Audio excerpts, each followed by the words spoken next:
Hello guys. Today one of our customers asked me how to find some information in PDF file and change on another value. Like we have a template, PDF template with CPF, email, date and another value, and we need to change it. And then to save back to PDF.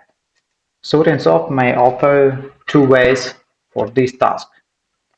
I'll show you the solution based on document.net and pdf.net. So first it was document.net. We load PDF file, its template, and do some manipulation with our values. Find some content and change on this value. Find and change.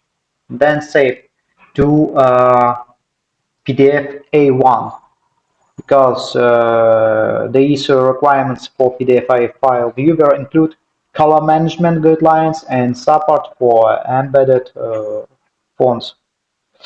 Another word, PDF document must embedded or font in use. So launch it and look at our result.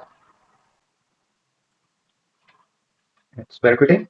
So what we have is our input PDF file, and this result of PDF file based on document.net.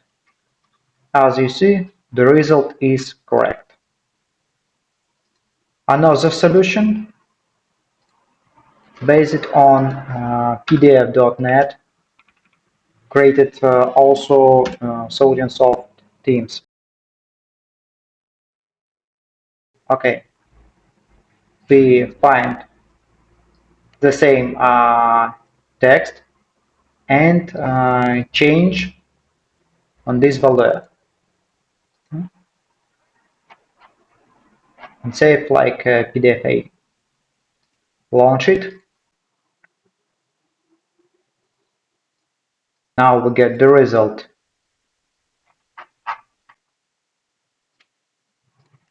This is input PDF file, this output. As you see, empty spaces, because the result of document.net based on Office document model, and we are working like load PDF file, change in our Office document model and back to PDF again. But pdf.net based on object model. It's like works with layouts, and in this case we see some empty spaces. Yeah, you may test it on your site and choose the best solution for your task. Thank you.